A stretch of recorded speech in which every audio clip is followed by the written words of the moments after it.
What's going on, everybody? Welcome back to another episode of Facts and Stats. This is now episode 95. Don't forget to like, comment, and subscribe. I do have two guests here with me. I'll allow them to introduce themselves, then we're going to go ahead and get started. What it do? What it do? It's your boy Sosa Picks, aka Sunday Quarterbacks. Best NFL content on the web. Grateful for Ev asking me to come on today. Excited to talk some NFL. The usual, man. Love the platform. Love what you're doing, and hope to continue doing this a bunch of times throughout the season, my guy. You Yes, already sir. know. Yes, sir. Definitely. What's going on? What's up, everybody? It's Dmac Way 316. Know me from Twitter. Happy to be on here. Talk to Ev a little bit about some football week 3 and some season previews, man. Always good to hit up facts and stats. You guys have seen me on here a few times, but I appreciate it. Good to talk Yes, with you. sir. Listen, I definitely appreciate you both for even coming on today. For the viewers that's going to see this, as you see behind me, I do make and sell my own apparel. Make sure you all check out the Fact and Stats website, which is factandstats.us. Today, like D-Mac just said, we're going to be talking about some Week 3 NFL recap. Offensive Player of the Week, Defensive Player of the Weeks, likes and dislikes from our respective teams. What else we're going to get into today? Probably the Game of the Week. Biggest disappointment so far. Biggest surprises so far. And that'll probably wrap up the episode. I'm going to start with you both. What was your Game of the Week from this past Sunday and Monday? D-Mac. Well, look, for me, it's the Chargers Vikings, and it was kind of a game of the week going into the week as well, because you expect both of these teams at 0 and 2 to come in and have a high level of desire to win this game and kind of a little bit of desperation as well. And so you got to give a shout out to the Chargers for being able to pull it out. A little bit of iffy decision making on both sides, but ultimately the Vikings, a little bit of a turnover issue regression, and it ends up taking it away from them ultimately. So it was an interesting game to watch. So that was my personal game of the week. What you How got, about that? Sosa? How about that under though? Remember facts and stats? Yeah. How about that under though? Yeah, They yeah. In Minnesota, all be stupid. And I know it was 53 and a half, but it landed on 52. Looks like I was right. My game of the week. Listen, I talk a lot of shit on young players. I'm the first one to say you got to show me. Jordan Love, man. Oh, What Jordan Love did to the New Orleans Saints, absolutely. That's real, bro. That like, listen, those are the moments you look for to define whether or not you believe that a quarterback is good. Down 17 nothing, staring down the gun barrel of 1-2, and he said, "I ain't going for it." 11 straight home opener win for the Green Bay Packers, and it just I know people are going to say the backup quarterback came in from New Orleans, but that nonetheless, bro, very impressive. Fourth quarter comeback, never flinching, figuring out a way. That's the NFL. It don't have to look pretty as long as you end up with that W. So my game of the week, I got to show love to Jordan Love, man. I got to show love. you actually He, both of you all took.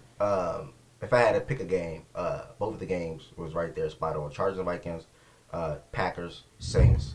Jordan Love, you hit the spot on with a young quarterback situation. And shout out to the Packers. I do have a question for y'all though. I didn't add this to or let y'all know we're going to be talking about this, but there's a couple of 1 and 2 teams right there. Most people view as playoff teams or AFC threats. Jaguars and Bengals. Which team do you think will turn it around first, and do you still have both of those teams making the playoffs? I know we're still going to pick our 7 playoff teams from each conference today, but I just want to ask you guys that real quick on the spot.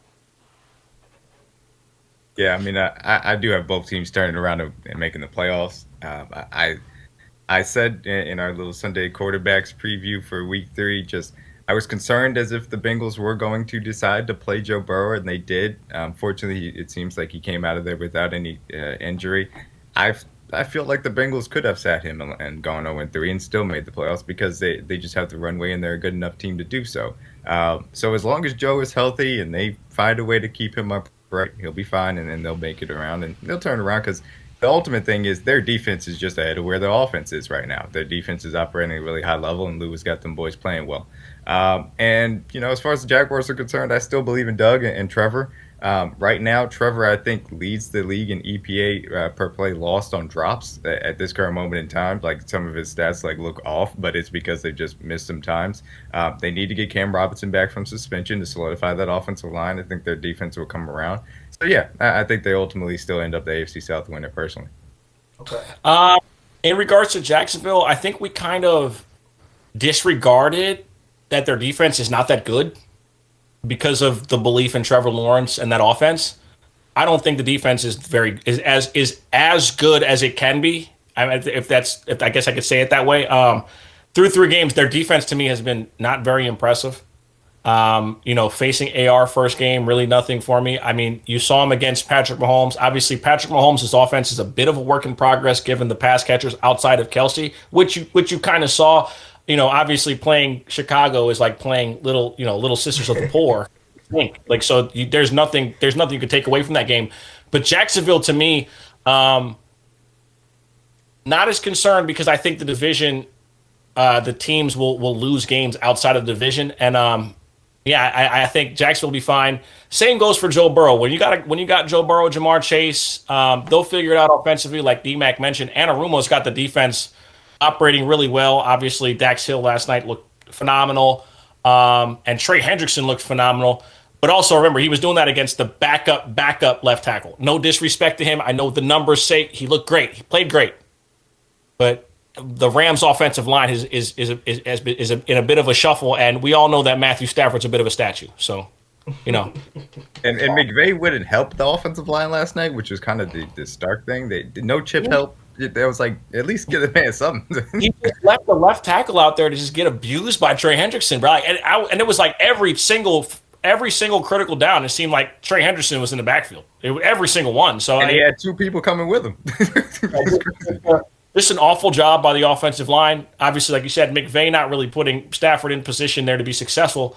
But I have no worries about the Bengals. The Bengals are going to be in a division where the teams are going to cannibalize themselves. You guys are going to beat up on them. They're going to beat up on you. This is how it works. This is how that division works. Yeah. I said it before the year. I think 10 wins win you the division. Everybody had every other team win like 12, 13 games. I think 10 or 11 wins win you your division. Mm-hmm. Because I think, like I said, the cannibalism between the 4 teams will cause it to be like that. And like I said at the beginning of the year, and that's what we're seeing. You're going to see the division go the way it's going so far, which is 2-1. Yeah, everybody. 2-1. And then obviously by like week 10, it's going to be everybody within 1 game of each other. That's how it goes. Yeah. I respect that. You're actually the first person I heard say that, and it makes complete sense, to be honest. And I think it probably is going to sway and go like that. Me personally, I ask you all the question. I respond myself. I do think both teams make the playoffs, strictly because I think that no team is going to really give. I know the Texans just beat them up 37-17. I believe that was the score. That was a very surprising game. Go ahead. Trevor Lawrence now 1-5 against Houston. They might just have his number. Oh, okay. He just don't play well against them. It's just that's what it's looking like, right? I had said this in my space yesterday. For the people that's watching this that's unaware, I do host spaces. I do host my show every day at 11 a.m. Monday through Sunday. You can find me on Twitter at @factandstats_. So I did say this yesterday in the space that I know the Texans just did what they did, but as far as the AFC South related, you're not expecting the Texans, the Colts, or the Titans to win 10 games. I don't think anybody here is expecting one of those teams to win 10 games. You look at the Jaguars and you probably think they're going to win 10 games. So that's why they're making the playoffs for me. Then as far as the Bengals, the AFC North, I have 3 teams personally making the playoffs from that division. And I think the Bengals get it going as well, as you see how they had Jamar Chase make his presence be felt yesterday. I think that's very important for that offense. So they'll be fine as long as Joe Burrow can move, as long as Joe Burrow can just get back up when he's hit. There's a lot of hits yesterday I see him get. I'm like, oh, wow, is he going to get back up? And he got back up. So, I mean, he probably limped sometimes, therefore, but, Joe Burrow's a tough guy. He's a strong guy. I'm going to ask you guys another question. It's going to go to our teams. Before we get to everything else for the rest of this episode, be around the league. Sosa picks. I also know you're a 49ers fan. Tell me some things you're liking about your start so far. I know you're 3-0. And then tell me some things you dislike about your start, if anything, so far. You know what, bro? Just simply starting fast. Because that's been our issue the last few years. We start slow, and then we turn it on. Win 10 straight. I am very pleased with the attention to detail on the offensive side of the ball.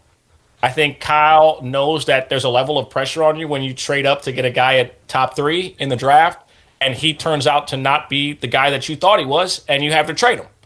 And I think Kyle understands that there's a target on him right now, and people are going to say hot seat, which I don't believe, obviously. But most impressive thing to me is simply starting fast. The last couple of years, we didn't do that, and we put ourselves, behind the 8 ball. I think that we showed up early, and we've been dominant, straight, absolutely dominant from start to finish through these 3 weeks. That would probably be my favorite part, bro. Just simply starting fast, getting out to a fast start. The last few years, I've had to wait, and I'm also just thankful every day that Jimmy Garoppolo is not my quarterback. I mean, I wake up every morning. And I just think to myself how gracious God really is, man, to get that dude out of San Francisco, because he's not my problem anymore. And I'd already have a ring in the last 5 years if it wasn't for him. So I really do praise the Most High for getting him out of San Francisco. That's my number one thing. Starting fast, and just immensely thankful that Jimmy Garoppolo is no longer my quarterback. I listen. I know it's a little tough, right? Because you're 3-0. So if you don't have anything that you dislike so far, is there anything? Just curious. What I dislike? I dislike the fact that I have to go through 17 games for the playoffs, because I know we're going to be there. Okay. That's my Okay. it's just like, bro, like, I'm not gonna lie to you. We're the best team in football. I don't want to sound like some arrogant asshole, but I'm sorry, man. Like, the team hasn't really shown me anything negative to really talk about. Yeah. You know what I mean? Yeah. Outside of this, Brock Purdy missed 3 deep, wide open receivers against the Rams. That's my only complaint. That's it. That's fair. That's fair. And the thing is that when your team performs well, you got to look for things and reasons, like, as to how you can get better. He missed 3 wide open deep shots in the Rams game. Other than that, we've played relatively perfect football, bro, which is it's crazy to think, but yeah, I can't really find even when I look at the tape, it's not much that I can complain about. Yeah. Okay. Listen, Sosa, I appreciate that real quick. Dmac, you're obviously a Kansas City Chiefs fan. I believe you have a hat on right now representing that. Yeah. Talk about it. Likes, dislikes from your team so far, my brother. Yeah, as far as our start, we obviously lost the opening game. We're able to get 2 straight here. Jaguars on the road, little sisters of the poor at home here this past week 3. As far as our start is concerned, I will say I'll start with the dislikes. I mean, a little bit of the play calling issues. In the Jaguars and the Lions game, I thought that the runs that we chose to go with pretty much for the entirety of the Lions game, and then in the first half of the Jaguars game was incredibly uneven. And I understand the general consensus behind it, because they're trying to set up their general passing game with some of the RPO action and things of that nature. But I also thought when we got into the Bears game, we came out straight up and just started running a lot of counter, a little bit of gap scheme, and just allowing Pacheco to get downhill and really attack the offensive line or the defensive line, and it was really effective. And so I know that they know what runs they need to do, and the fact that eventually they're going to get to them is why I'm not terribly concerned about it. But that's been a little bit of a frustration point. And then a little bit of the wide receiver issues. I think I never want to see anybody get hurt, but Richie James actually going on IR is a little bit of a blessing in disguise, because we need to pare down our wide receiver rotation. I think that's opened up an opportunity for Rashee Rice, our rookie out of SMU, to really get some more snaps, and he really had a really good game here in week 3. And I've seen progression even just in the past 2 weeks from Tony, Sky, MVS, or Watson still being the deep threat. Obviously, Kelson coming back is always going to help. So a little bit of dislikes on that aspect, but I know those things are going to progress in the right manner. And ultimately, your offense is led by Patrick Mahomes and Andy Reid. So if my dislikes are on that side, I feel great, because my positives are this defense is playing amazing. I mean, we haven't had anything close to this defense as far as within the Mahomes era. They are flying around. They are one of the youngest defenses in the world. They are incredibly athletic. They tackle pretty damn well. And they're now starting to take the ball away a little bit. Trent McDuffie's already forced 2 turnovers on the season with his fumbles. That man has shown up, been a steal of a first-round corner for where we were able to get him. I've loved what George Karlaftis has developed into, with Chris Jones now being back, being that primary pass rusher. Mike Danner, we've had a guy step up. And as I told Sosa, our linebacker core is pretty damn good too. Just what Kansas City needs, right? A fucking defense. The offense getting it together, but the defense, we want the defense to be really. That's exactly what every NFL fan not supporting the Chiefs needed. Their defense to be good too. It's a beautiful thing, man. So yeah, that are my positives. Just how amazing this defense has started out. Because normally it's a Steve Spagnuolo team, so you're like, okay, well, the defense is not going to look good for the first month, probably 2 months of the season. It's been the complete opposite. Those boys have been a buzzsaw to start out. So I've enjoyed watching this defense week in, week out, and I expect it to continue because they have the talent and they have the young ability to continue to get better. And we still are missing our second best pass rusher in Charles Minnie, who will get back here in about 3 weeks. Okay, appreciate you all. Did not know it was showing that much, but as you can see, for the viewers, I am a Baltimore Ravens fan. Born in Maryland, hospitals in Baltimore. That's why I became a Ravens fan. Likes for my team so far. I think I would say we were trapped. We were trapped in Greg's Roman mind and how he likes to run his offense, to where we could not really see Lamar excel with his arm. The fact that he's out of here now, Todd Monken is now in. If you look over this past 3 weeks for Ravens football, you're seeing a lot of 11 personnel. You're seeing a lot of shotgun calls where Lamar's having time in the pocket, being able to go through his reads and make any type of throw that he needs to make. The running game is always still going to be there. Obviously, J.K. is out for the season, but we're still going to have a fantastic, and we have been having a good rushing attack. This past week it was led by Lamar due to injuries to Gus. He went out for the game. Hill was also out for the game as well. But as far as the likes, it's simple put. The offense. I think the offense is going to be there all season. As far as the spread of offense, let Lamar just be Lamar and utilizing his weapons. Another like that I like. Zay Flowers, good as advertised. This will now be, to me, back-to-back years we hit on first-round picks. As you know, as a Baltimore Ravens fan, that is not easy.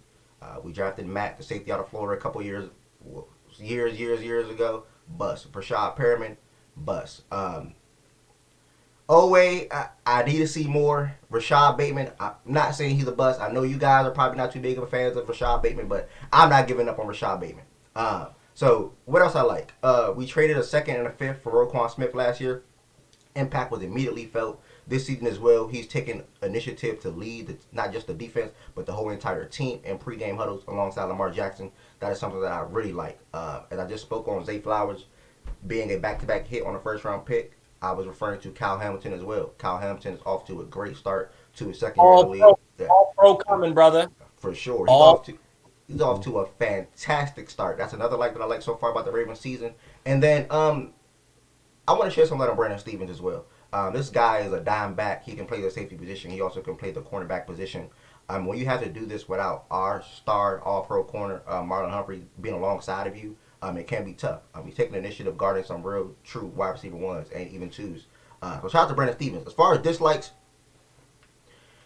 the injuries, man. I mean, I don't get how on a year to year basis I have to experience this.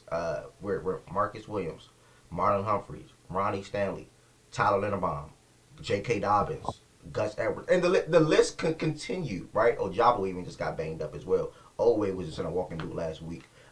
It's ridiculous. But Tyus Bauer, he's still, he started the season on IR. So it's tough, That's really the only thing that I dislike. And then also Rashad Bateman utilization. I need to see if he's really going to be a guy that can not just be a focal point, because I'm high on Odell, I'm high on Zay, and I'm high on Mark.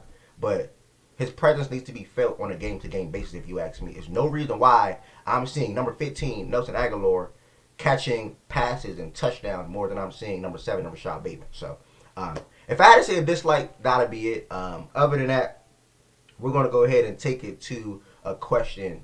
After week 3, which team has been disappointing to you all so far, if a team? I'll let Dmac go first if he wants. Yeah, I mean, this is always kind of tough because it's always relative to expectations. Right. And through 3 weeks, I'll say this. I really thought that there was something more to what I was going to see as far as this team is concerned. And there are some extenuating circumstances. But, I mean, you've invested so much into this. You went out, spent so much money last offseason. You have a superstar quarterback. And the defense is terrible. And you have a defensive head coach. What are the Chargers doing? I don't understand what snake-bitten franchise can just continue to have this every single year where it never comes into place. And look, they can obviously still turn around. They got the important win that they needed to on the road here. But I still expected them to be within that wild card hunt.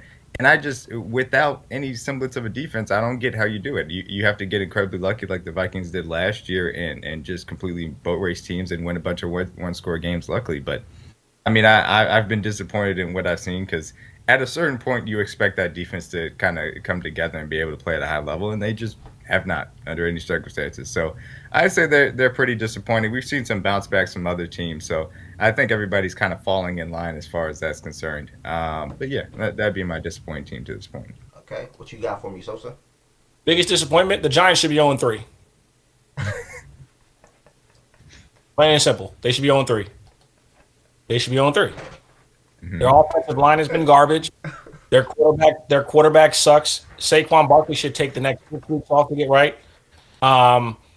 They told me that the defensive line was really good. You won't be able to run on them. That's a lie. They told me the secondary was good and that Xavier McKinney would have everything good to go. That's a lie.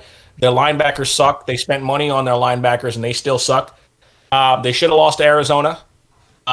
They got dog walked by the Niners, and they got dog walked by the Cowboys. Don't know how real the Cowboys dog walking was because we just saw them lose week 3.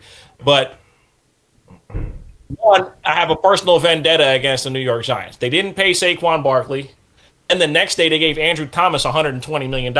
Literally the next day. He's not healthy. Saquon didn't get paid. Listen. I know Saquon Barkley's watching this podcast, right? So I'm going to tell him, sit your ass down, brother. Please, take as much time as you need.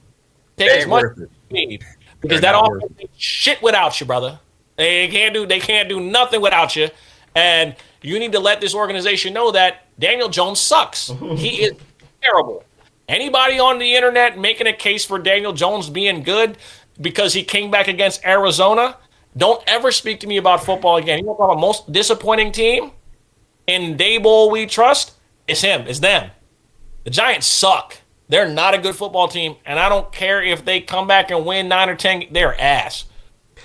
Most disappointing team to me, New York Giants. By a mile. I appreciate you. And that's why I say it's relative to expectations, because I expected the Vikings and Giants to regress significantly and not be good this year. Yeah. I expected regression.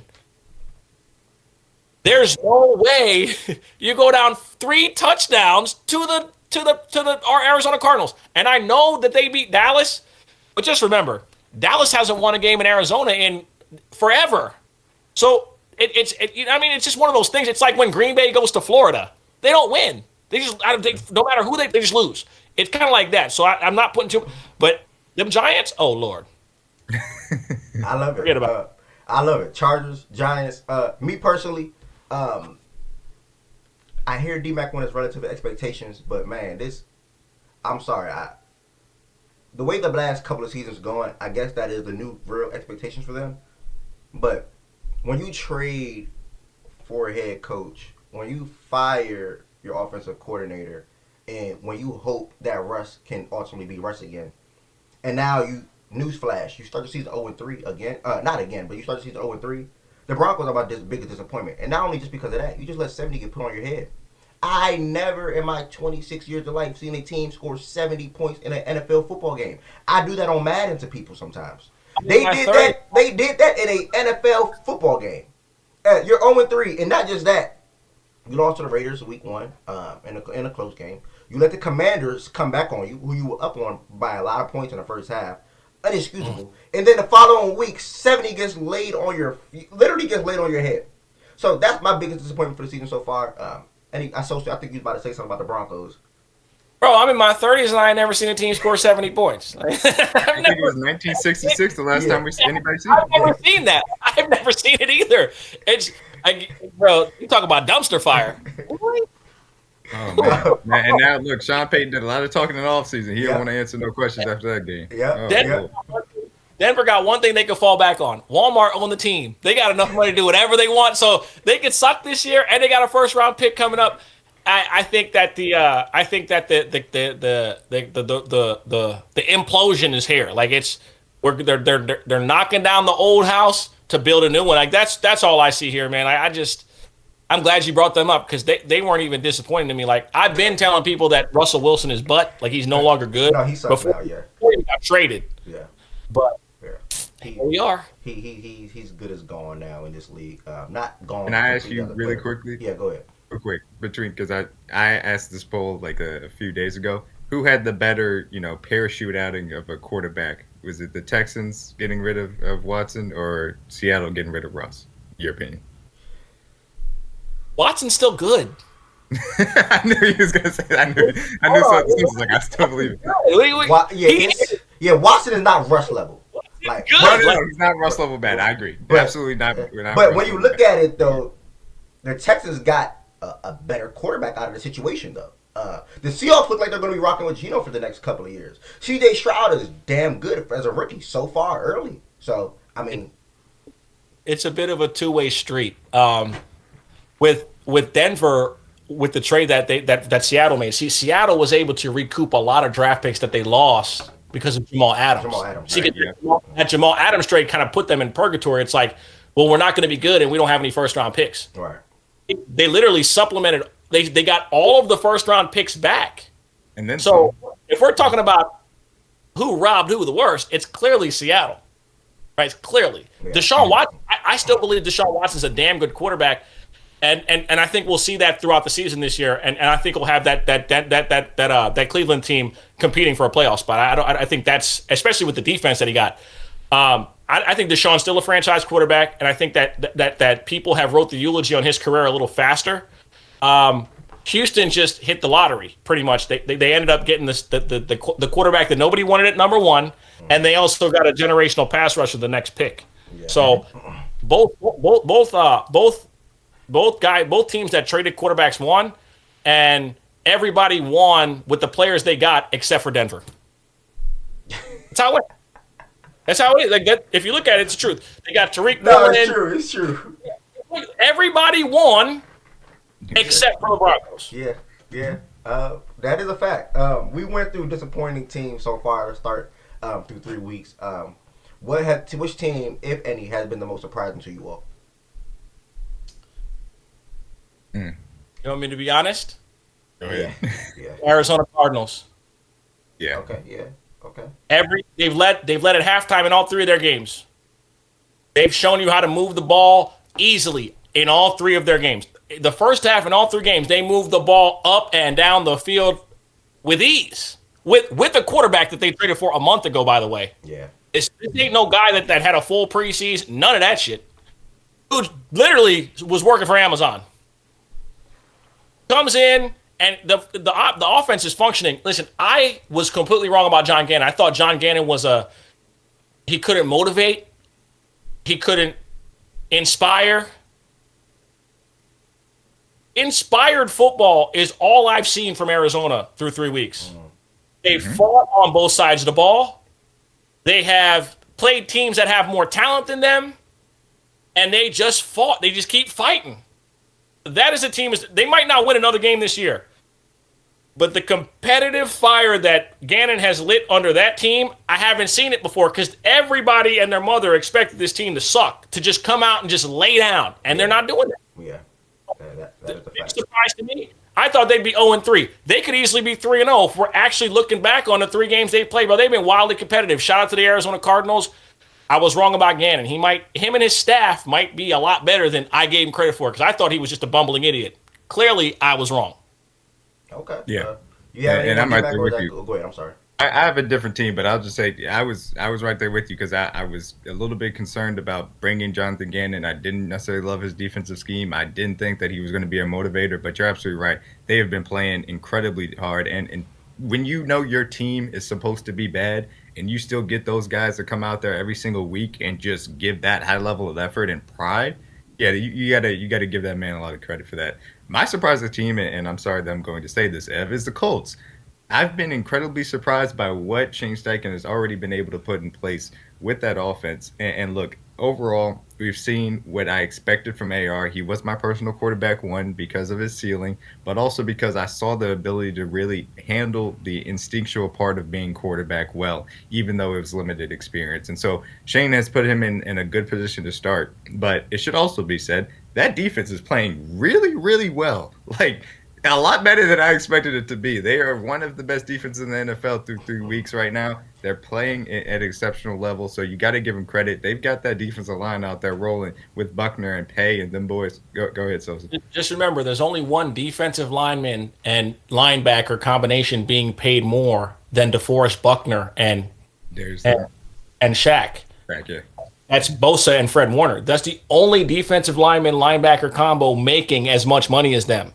Mm-hmm. So to think that, people thought that the defense was going to be terrible. They had some injuries, but those guys, when they're healthy, that defense is so different when Leonard's on the field. Right? It's so different. Yeah, so it's paying off. And I was concerned about their secondary, but they've been able to kind of make up for their front seven talent. And so you got to give them boys a whole lot of credit for them to be 2-1 at this current moment in time. I think it's an impressive record. And so, yeah, got to give the Colts a shout out. They deserve it. And look, this also goes for I want to just see these guys healthy as far as the quarterbacks are concerned. You mentioned C.J. Stroud has played very well to this point. I've been encouraged by what I've seen from him. Anthony Richardson, being incredibly encouraged from him. I want to see him healthy, and Bryce Young as well. I want to see him back healthy because I think all three of them boys at quarterback can really be something special if they're given the chance to develop properly and stay healthy. Okay, I appreciate that. And as far as the Colts, I just seen that defense firsthand. And great win from them on Sunday. Definitely don't want to take anything away from them. Now we're going to get to offensive and defensive player of the weeks for this past week. I do have my picks personally. And I'm going to start with Dmac actually this time. Who is your offensive player of the week and defensive player of the week from this past Sunday, or just say week 3 in general? Talk to me. Yeah, man, look, I'll stay with the rookie class. Devin Akane just had a spectacular day for the Miami Dolphins, man. You could tell that speed, and this was obviously a little bit on paper, that speed in McDaniel's scheme, you thought that you could really give some people some problems. Ooh, 200 yards in your first game, dog.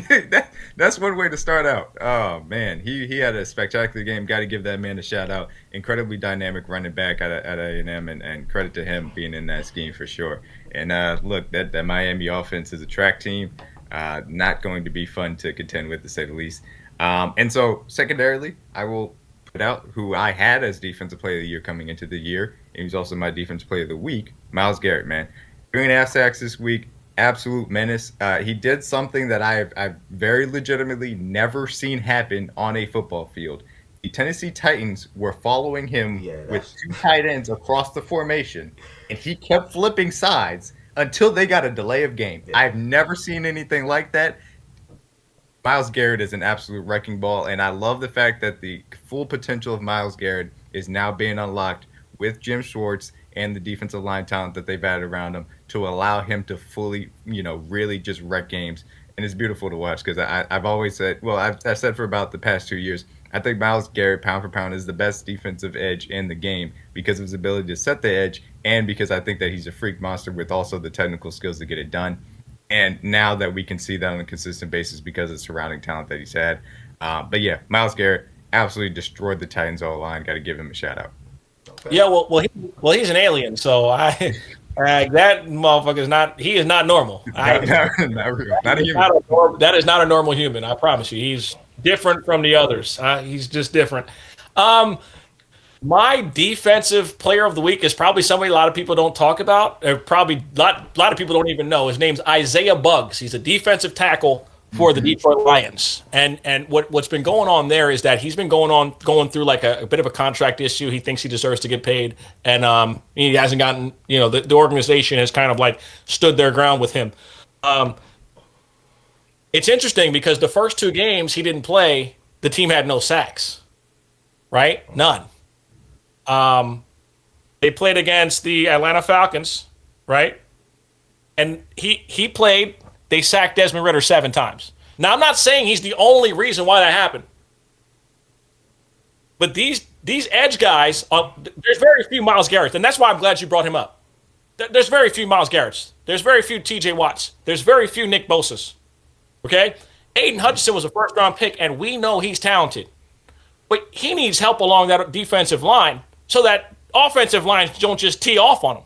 They don't just stick a tight end and chip him on every play. Isaiah Buggs, just his presence alone changed everything for Detroit in one game, and it was obvious. Teams can't run up the middle. teams can't double team Hutchinson. You get 7 sacks against Atlanta, who has a good offensive line. That's another thing that lets you know that his impact matters. Because there's a lot of box score watchers, and there's a lot of people who will say, oh, so-and-so had 3 sacks. Yeah, well, the guys next to him matter. Right? Like those other dudes who are picking up space or picking up blockers, they matter. They give you the opportunity to get one-on-ones on the outside. Also, Aiden Hutchinson, first sack of the year, did the stanky lug against Atlanta. He start putting those little things together. Yeah. I'm just saying. Yeah. Right? Listen, it's the little things for me, bro. It's the little things for me. Yeah. And my offensive player of the week is going to it's going to be a tie, and both of them are rookies, and both of them are on the same team. You can probably guess who they are. It's going to be C.J. Stroud and Tank Dell. Oh. I've been very critical of C.J. Stroud. Why? Because he went to Ohio State. Their quarterbacks usually suck. You mean lie? Be honest. I'm being dead honest. That is true. Ohio State quarterbacks usually suck in the NFL. C.J. Stroud, through 3 games, has been easily the most impressive rookie quarterback by a country mile. It's not even close here. It's not even close. He's been better than every single rookie quarterback. And Tank Dell, I mean, there's a lot of talk. Listen, there's a lot of talk about these young guys coming in because of fantasy football. Listen, this dude wants to win. He's a dog. You see him in when he's talking, when they're doing what they're doing. Tank Dell, C.J. Stroud, 2 rookies putting on against a division rival. I gotta give them love. I have to. I love Isaiah for Lions and those 2 rookies for Houston. Dynamic, bro. I got nothing bad to say about them at all. Shout out to this fantastic picks from you both. Myles Garrett was actually my defensive player of the week. I had 2 picks though, so I'll start with that side. And I'm going to stay in Baltimore. The guy had a phenomenal game. 3 sacks, 9 total tackles, 1 forced fumble. Kyle Hamilton. He was coming off the edge. He was blitzing perfectly timed blitzes. He's always around the ball for the most part, even dating back to his college days. And if we just had a couple more plays defensively from other guys, outside of him, we probably could have ultimately won that game. And also potential non-call flag, but whatever, that's another story. Kyle Hamilton for me, defensive player of the week. In a losing effort, though, he had a stellar, phenomenal game. Offensive player of the week, not kind of, but going up against a weak secondary and just a weak defensive team in general. Doesn't really have any direction on that side of the ball as far as impact players.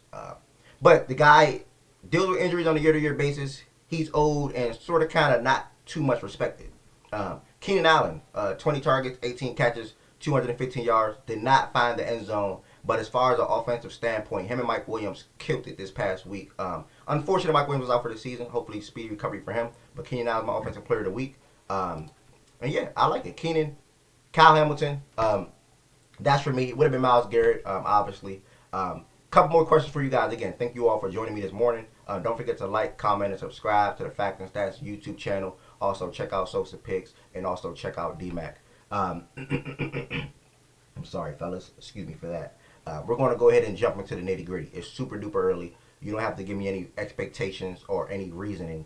I just want your 7 playoff team from each conference. I will start with you, Sosa. Give me your NFC and then AFC. And then Dmac, give me your NFC, then AFC. Then I'll follow up. And then we're going to pick our Super Bowl matchup. And then we're out of here today. Again, thank you both. I just been getting a bunch of new followers. They all about to leave and unfollow me now, bro. God, he said all 7. All right, I'm on it. Okay, bet. Miami, easy. Mm-hmm. Buffalo, Ken Dorsey, I was unfamiliar with your game, brother. I was unfamiliar with your game. This Ken Dorsey, he was a bad motherfucker, bro. I was wrong. I can always admit when I was wrong. Ken Dorsey, I underestimated you, brother. Forgive me. Boy, they put it on the Commanders, man. Bro, not just that, bro, but it's like they're not running the same personnel packages anymore. It's not a bunch of red bullshit, and they've had back-to-back games with a 100-yard rusher for the first time since Josh Allen's been the quarterback. Mm. It's almost like if you run the ball, the offense can be amazing. Mm. Who would have thought? Miami, Buffalo, Kansas City, Baltimore, Cleveland, Cincinnati. And I'm only saying that because Cleveland, Cincinnati, I was just listening to Cameron this morning. So, that's my favorite rapper. So, if he can put those 2 teams back to back in a song, they should both make the playoffs. That, and I got to be careful. If Cincinnati fans hear me pick against them, they'll literally like they'll go to my LinkedIn. I don't have one of those because I don't have a job. But if I did have one, they'd be on there for sure. On the NFC side, Hold on, I don't think that was 7. I don't think that was 7. Was that 7? it was It was 7. it was Oh, it 7. was 7? It was 7. Yeah. You didn't say the Jaguars? I picked 3 teams from your division. Oh You yeah, didn't the say Jags. Yeah. But I'm not sure if I'm sure about them right now. To be totally honest. So then you don't got 7. Wait, so it was. You didn't take So away from the AFC South. So hold on. So I said Miami, Buffalo. Yeah. Yeah, you picked one more. You picked one extra wild card instead Oh of this. yeah, my fault. Yeah. So Jacksonville and shit. Well, I guess we got to leave Cincinnati out the playoffs. Sorry, Joe Burrow. I'm sorry, but it's not. Hold on, Sosa. Hold on, Sosa. Let's hope. Kansas City, Miami, Buffalo, right? 3. Ravens, Cleveland, Jacksonville, Chiefs. Right? That's your 7. That's 7. Wait, I already said Kansas City. You already said Kansas City. Yeah, that's 6. So you can still pick Cincinnati, bro. Cincinnati, yeah. So 3 teams from the NFC, Right. 3 teams from the AFC North. Yeah, Right. yeah. I thought I said. But yeah, we're good. Okay. Yeah. Right. And then in the NFC, San Francisco. My bad. Forgive me. We going Philly for sure. I mean, Jalen Hurts is just that guy. Dallas, it's only one game. You know what I mean? Like, the defense not the same without Trayvon Diggs. I'm not going to get into that, though. San Francisco, obviously. New Orleans winning their division. Green Bay. And I'm going to go with Detroit. I listen, I'm not ready to give up on what they got going on. I think their defense is going to continue to grow and get better. Jordan Love has shown me a couple of things thus far, but I still think Detroit gets in. I still think Detroit. You got one more wild card as well. Yeah. Did you get? Hold on. So we got Eagles, Cowboys. Yeah. Yep. 49ers. 49ers, Saints. Saints, Packers, Lions. Packers, Lions, Yeah, one more. and I do need a 7th, huh? Yeah, you got one more.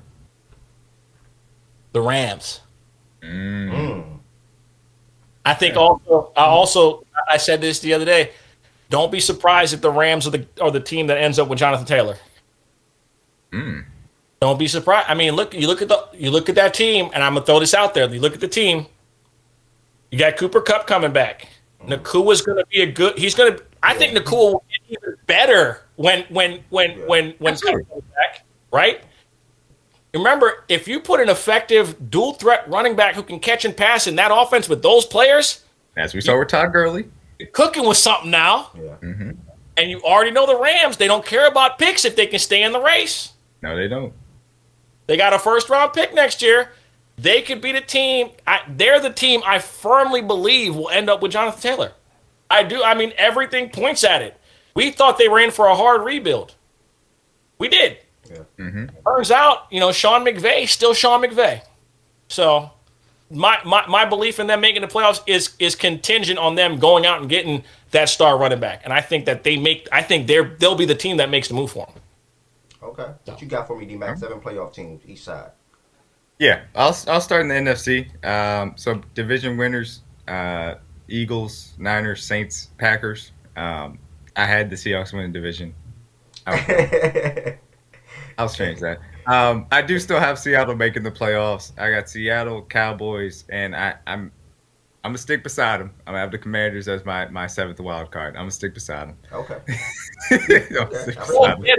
You love you some EB. Hey man, I'm gonna stick beside them. I think they'll be fine. It's just you got beat by a really good team. Division winners in the AFC: Chiefs, Ravens, Jags, and Bills. That's my predictions. What I had beforehand, so that's not changing. I did have the Jets making the wild card. I will now sub them out for Miami because their quarterback had his Achilles explode on his 4th drop back. So I think I get a mea culpa on that one. But yeah, I have Dolphins. I do have the Titans, and I have the Bengals as my 3 wild cards, and I'll stick with that 3. You said the Titans. I'm a little bit. Yeah. Who's your 7 again? Run that with me again. Yeah, I got you. Chiefs, Ravens, Jaguars, and the Bills as my four division winners. Miami, Titans, and Bengals is my wild card teams. Okay. Okay. You Okay. don't think Miami won the division? Oh, they could, but I picked the Bills. So I was going back and forth on this before the year, and I was like, injuries for Miami just give me just a slight bit of pause for me to try and make that pick. So I'm gonna stick with what I had before the year with the Bills winning the division.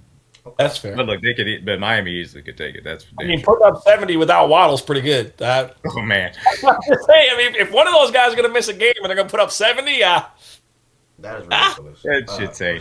Oh man, that's ridiculous. Again, thank you all both. Thank you both. Anytime you want to join me to recap any week, you definitely can. For me personally, real quick before we get to your Super Bowl matchups and get up out of here, starting with the NFC, my division winner. NFC East, I'm gonna go with the Eagles. NFC South, I have the Packers win that division. I'm sorry, NFC South, I have the Saints. NFC North, I have the Packers, and then NFC East, I have the Eagles, and then Cowboys coming in the wild card. That's 5. I'll go with the Lions for 6 as well, and then surprisingly, I know Dmac said the Commanders. I can't remember who Sosa said. I'm gonna go with the Buccaneers. I think their defense is going to be there all year. A lot just comes down to Baker Mayfield, who did not look that good last night. Stupid interceptions. Same with Jalen Hurts. Bad interceptions by him as well. But it doesn't really matter. I'm going to pick the Buccaneers, who I did not pick going into this season to make the playoffs. I like how the defense is looking. Devin White caught an interception last night. The defense is going to be good to me all season long. It all comes down to really how Baker Mayfield plays and performs. So I'm going to have them sneak in there and get the playoffs. As far as the AFC, divisional winners, I'll start with that first.